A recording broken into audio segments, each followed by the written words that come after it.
The travelers and the purse. On a warm summer morning, two travelers set out on a long road that stretched through forests, hills, and open fields. They had decided to journey together for safety and companionship, as the road was known to be full of dangers, from wild animals to robbers.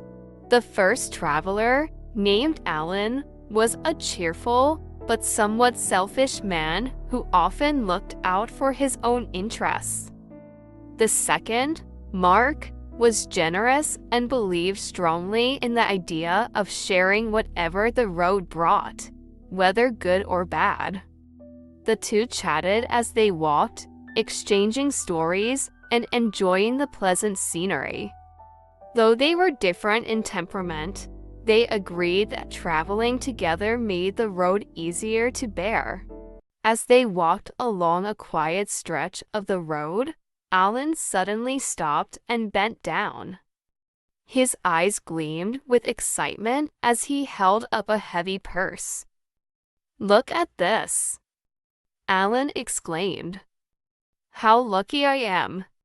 I've found a purse, and judging by its weight, it's full of gold."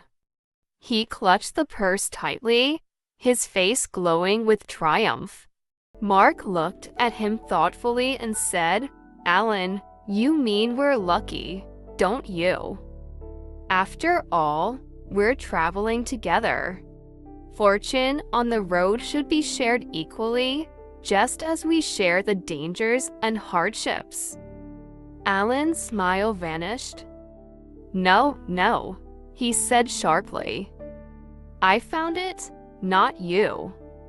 It's mine, and I'm going to keep it." He stuffed the purse into his bag, his tone making it clear that the matter was not open for discussion. Mark sighed, but said nothing. He knew Alan's nature and decided not to argue. The travelers continued walking, but the air between them had grown tense. Alan was busy imagining how he would spend the gold, while Mark walked in silence, disappointed by his companion's greed. Suddenly, the quiet road was broken by the sound of distant shouting. The two men stopped and turned to look.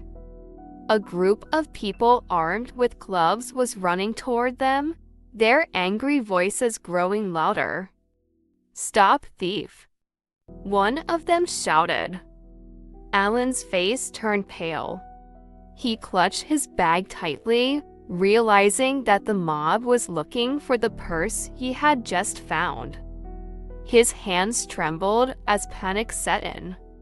"What do we do, Mark?" Alan cried. "We're lost if they find the purse on us." Mark looked at Alan calmly and replied, "We."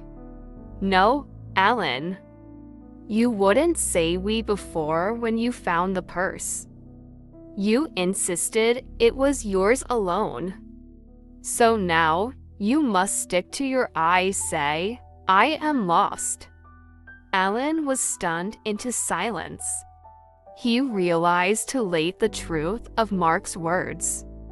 If he had been willing to share the purse, he might have also shared the responsibility and found help in this moment of crisis.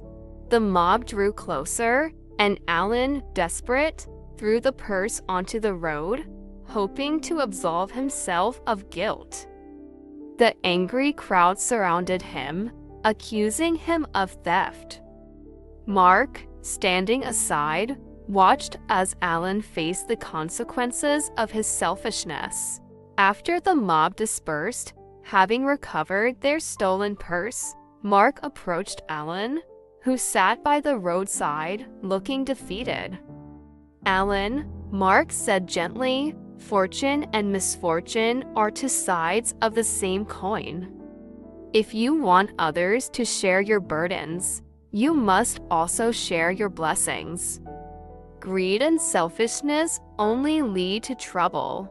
Alan nodded, humbled by the experience. "You're right, Mark," he said. I was wrong to claim the purse as my own. If I had listened to you, I wouldn't have faced this alone.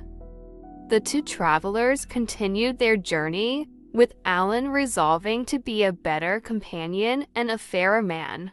The tale teaches a timeless lesson. We cannot expect anyone to share in our misfortunes unless we are willing to share our good fortunes as well.